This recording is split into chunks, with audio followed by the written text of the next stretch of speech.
सुप्रभात प्यारे विद्यार्थियों, मैं धीरज सर आयरन क्लासेस के इस डिजिटल प्लेटफॉर्म पर आपका हार्दिक अभिनंदन करता हूं, स्वागत करता हूं। प्यारे विद्यार्थियों, आप लोगों की जो इच्छा थी कि आयरन क्लासेस आप लोगों के लिए व्याकरण के कुछ टॉपिक लेकर के आए, आप लोगों की बातों को श्रीमान दीपक जी सर और विनोद जी सर ने सुना और मुझे आपके बीच आने का मौका दिया। मैं बहुत बहुत धन्यवाद देना चाहूँगा उनको भी। तो प्यारे बच्चों, आज से हम पढ़ने वाले हैं कक्षा 10th सीबीएसई के जो ग्रामर के टॉपिक हैं उनकी चर्चा आज हम करेंगे। व्याकरण में हमें केवल 4 टॉपिक पढ़ने हैं। पहला है पदबंध,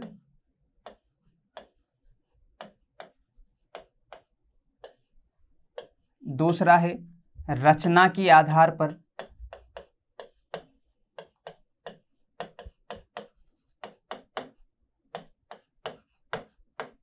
वाक्य रूपांतरण,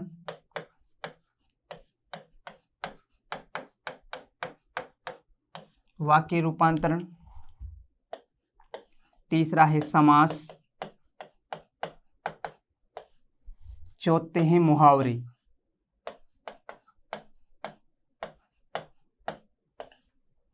मुहावरे। यहां से हमारे से जो प्रश्न पूछे जाएंगे वो प्रश्न पूछे जाएंगे 5 में से हमें जवाब देना है केवल 4 प्रश्नों का। हमें 5 में से केवल 4 प्रश्नों का जवाब देना है। हमसे प्रश्न पूछे जाएंगे 5 में से हमें जवाब देना है ओनली 4 प्रश्नों का। ये प्रश्न हमारे से वस्तुनिष्ठ पूछे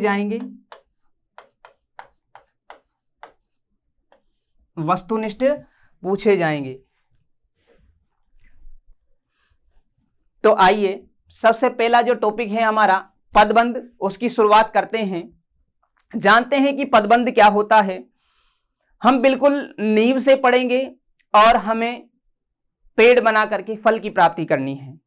बिल्कुल लो लेवल से पढ़ने वाले हैं। हम जानेंगे कि पद कैसे बना और पदबंध क्या होता है।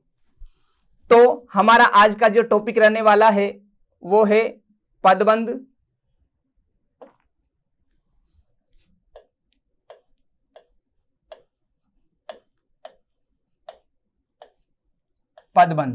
हमारा जो टॉपिक है वो है पदबंध। पदबंध किसे कहते हैं, कितने शब्दों से मिलकर के बना है, क्या है, इसको हम जानने से पहले जानेंगे कि पद बना कैसे।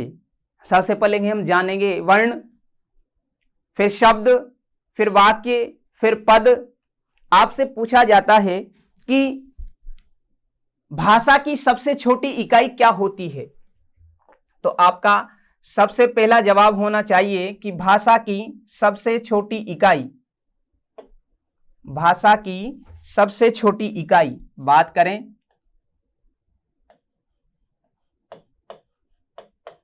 भाषा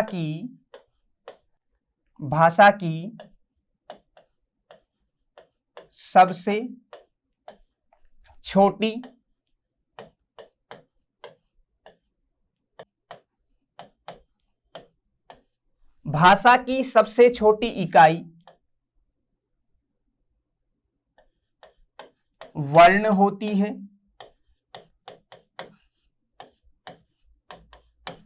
भाषा की सबसे छोटी इकाई वर्ण होती है।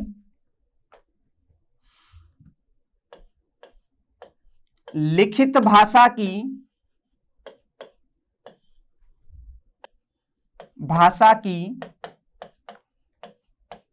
सबसे छोटी इकाई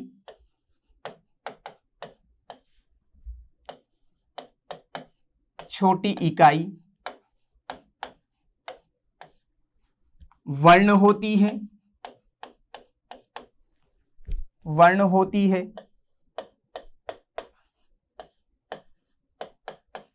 बात करें कि मौखिक भाषा की सबसे छोटी इकाई क्या है, तो मौखिक भाषा की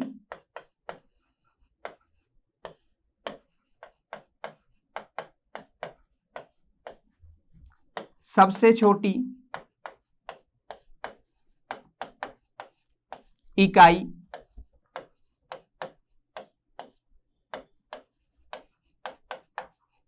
ध्वनि क्या होती है? ध्वनि होती है। मौखिक भाषा की सबसे छोटी इकाई ध्वनि होती है।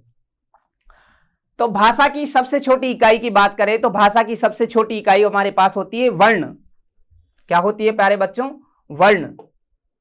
अब हम बात करेंगे कि शब्द किसे कहते हैं। हम बात करेंगे शब्द की।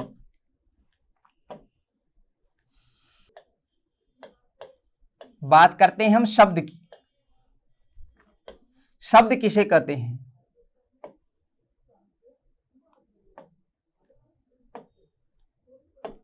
बात करते हैं हम शब्द की तो वर्णों के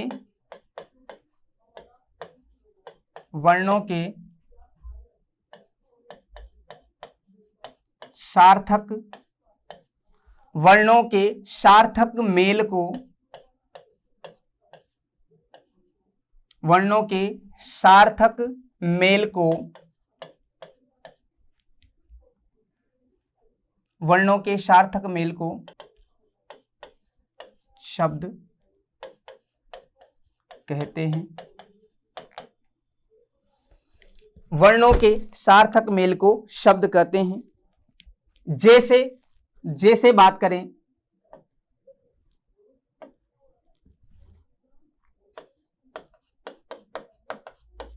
जैसे वर्णों का सार्थक मेल कैसे हुआ?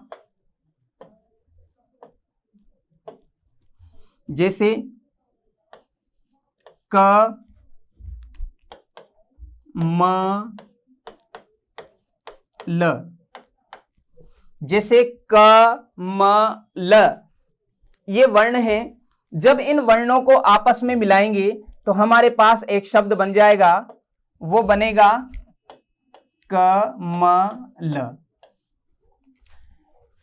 ऐसे ही अगर हम इन्हीं वर्णों को, आप कहेंगे हम इन्हीं वर्णों को जब सार्थक न मिला करके असार्थक मिलाएंगे तो देखना ल क म।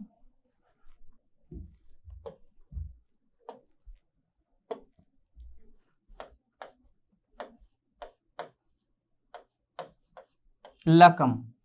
ये हमारा सार्थक शब्द हुआ, ये हमारा निरर्थक शब्द हुआ। हमने जाना कि वर्णों के सार्थक मेल को शब्द कहते हैं।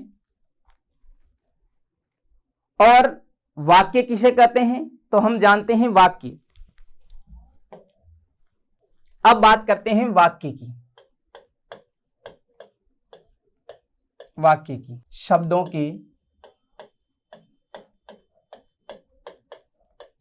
के सार्थक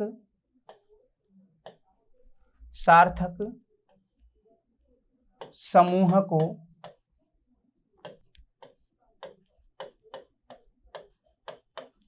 वाक्य कहते हैं।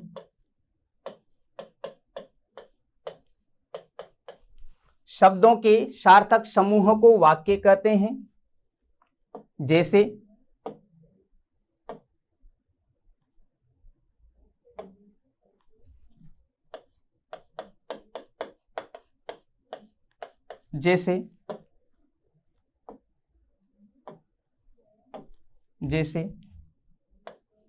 राधा गाना गाती है।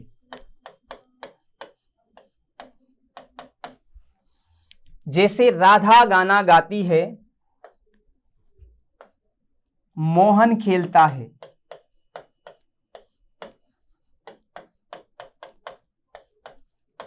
मोहन खेलता है। यहां पर राधा एक शब्द है, गाना एक शब्द है, गाती है एक शब्द है। जब ये शब्द आपस में जुड़े तो हमारा एक वाक्य कंप्लीट हो जाता है। राधा गाना गाती है, मोहन खेलता है।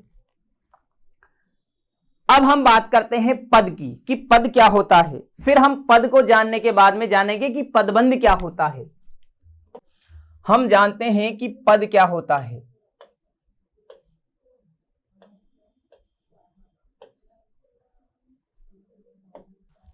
अब हम जानते हैं कि पद क्या होता है। हमने जाना कि वर्ण आपस में मिले तो शब्द बना, शब्दों को आपस में मिलाए तो वाक्य बना। अब हम जानते हैं कि पद किसे कहते हैं। तो पद के बारे में हम जानते हैं कि पद किसे कहते हैं। जब किसी शब्द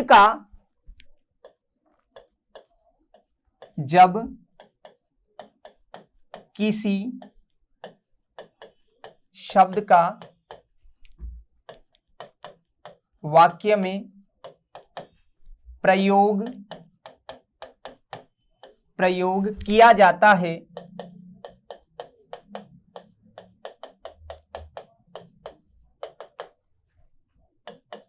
तो उसे पद कहते हैं।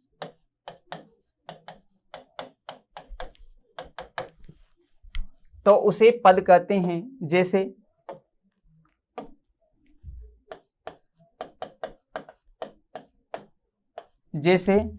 जैसे बालक खाना खाता है।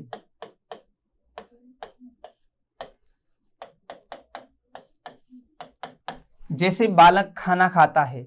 यहां पर अगर बात करें कि बालक, जो बालक है वो एक शब्द था, अलग से लिखा जाता है, स्वतंत्र रूप से लिखा जाता है तो वो एक शब्द था, परंतु जैसे ही वाक्य में प्रयोग कर दिया गया तो वो क्या कहलाता है, हमारा पद कहलाता है। और इन पदों की ही बनी हुई एक व्याकरण इकाई होती है, पदों का जो समूह होता है उसे हम पदबंध कहते हैं। तो हम चलते हैं पदबंध पर।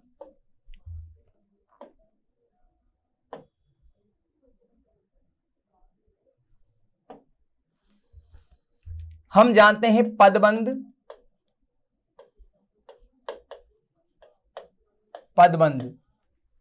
पदबंध की परिभाषा की बात करें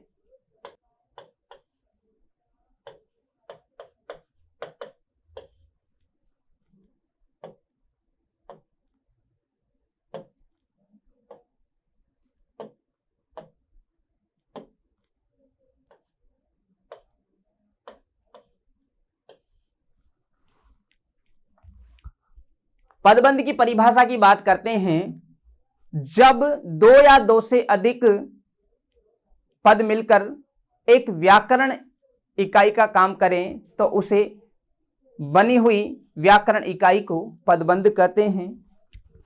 जब दो या दो से अधिक पद मिलकर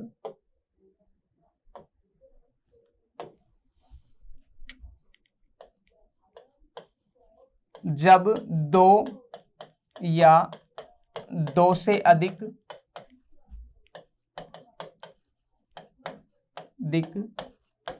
पद, जब दो या दो से अधिक पद मिलकर एक व्याकरणिक इकाई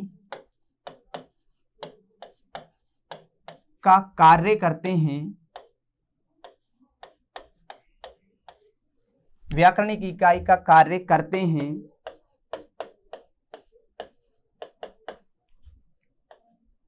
उस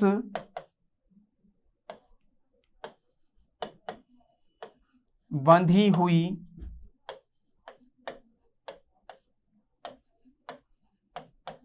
इकाई को, उस बंधी हुई इकाई को पदबंध कहा जाता है। उस बंधी हुई इकाई को पदबंध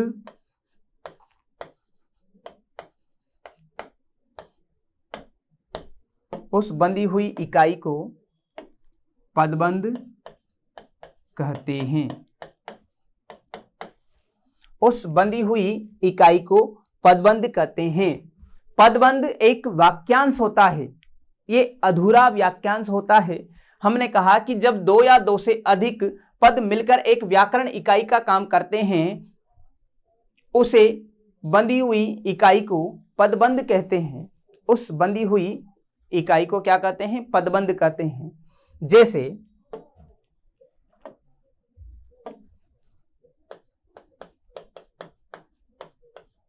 जैसे जैसे बहुत ज्यादा बोलने वाला लड़का आज आशिक बन गया है। बहुत ज्यादा बोलने वाला लड़का बहुत ज्यादा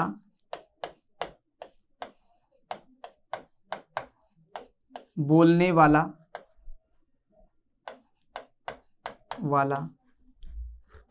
लड़का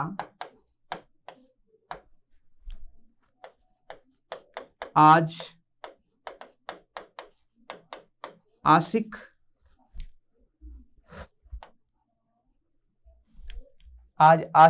बन गया है।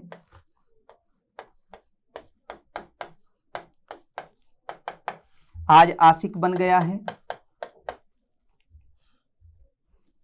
दूर से देख रही वह क्या सोच रही है? दूर से देख रही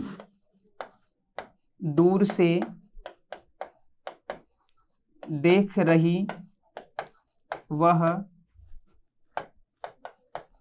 क्या सोच रही है?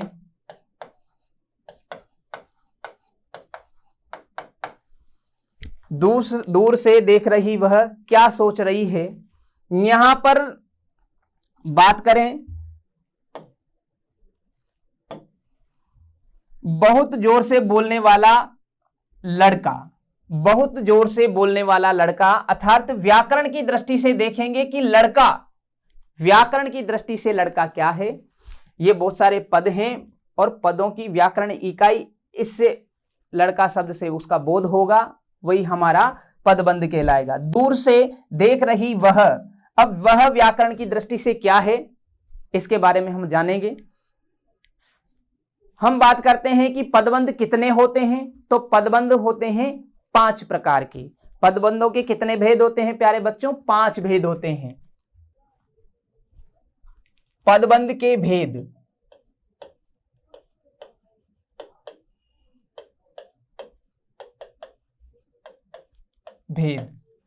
पदबंध के 5 भेद होते हैं। सबसे पहला भेद जो होता है, 5 भेद होते हैं। सबसे पहला भेद होता है संज्ञा पदबंध। संज्ञा पदबंध,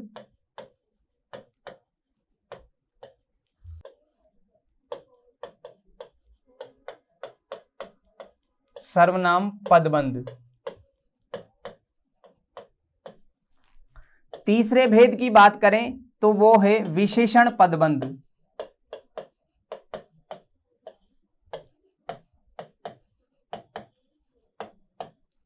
चौथे भेद की बात करें तो क्रिया पदबंध।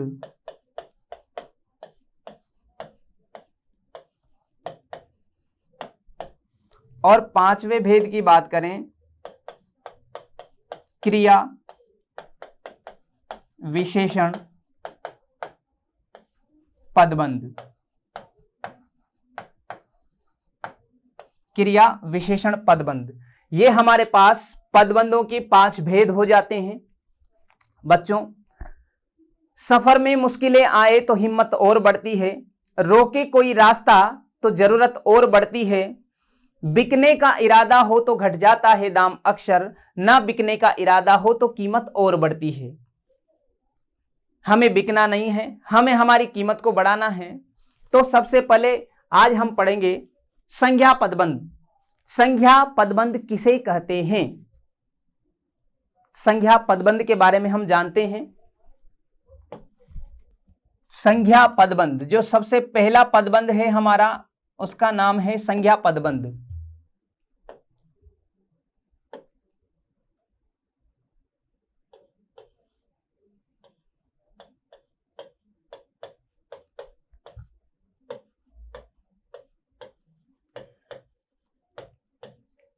संज्ञा पदबंध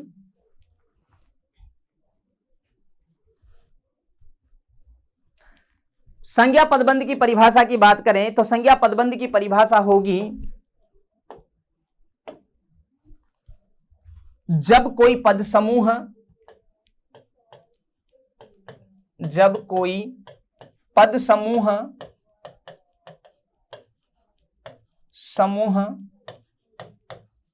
वाक्य में, जब कोई पद समूह वाक्य में संज्ञा का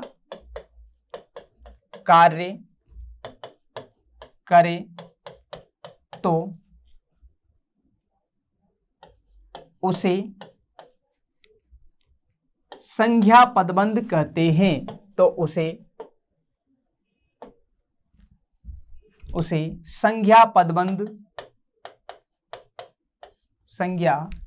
पदबंध कहते हैं।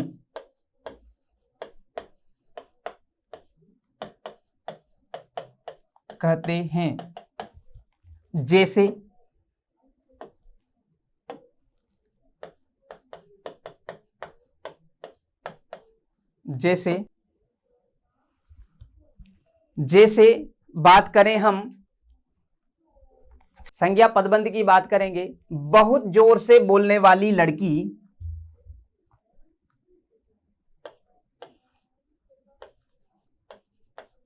बहुत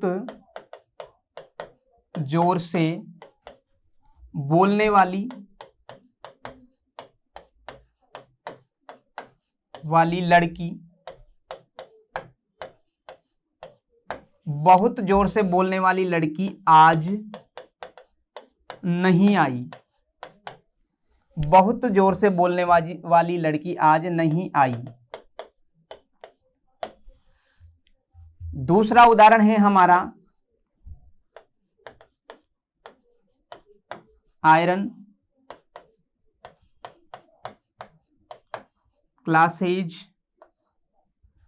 क्लासेज में पढ़ने वाले बच्चे, आयरन क्लासेज में पढ़ने वाले बच्चे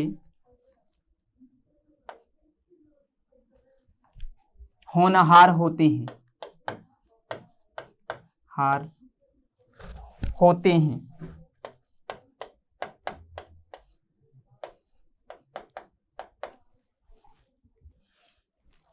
बच्चों, बहुत जोर से बोलने वाली लड़की, हमारा वाक्य यहां तक अंडरलाइन रहेगा। ये वाक्य है, यहां तक अंडरलाइन रहने वाला है। हमें देखना होगा कि अंतिम रूप से जिस पद पर अंडरलाइन हो रहा है वो व्याकरण की दृष्टि से क्या कहलाता है। अब हम बात करें कि यहां पर जो लड़की है वो लड़की व्याकरण की दृष्टि से क्या है? वो लड़की व्याकरण की दृष्टि से क्या है? संज्ञा है, जातिवाचक संज्ञा है। ऐसे ही हम बात करें कि बच्चे, तो बच्चे क्या हैं? ये भी क्या है? संज्ञा है। यानी कि एक जब पद समूह में हमें जो रेखांकित शब्द है, अंतिम रूप से जो रेखांकित शब्द है उसको मध्य नजर रखते हुए हमें ध्यान रखना होगा कि इस वाक्य में कौन सा पदबंध है।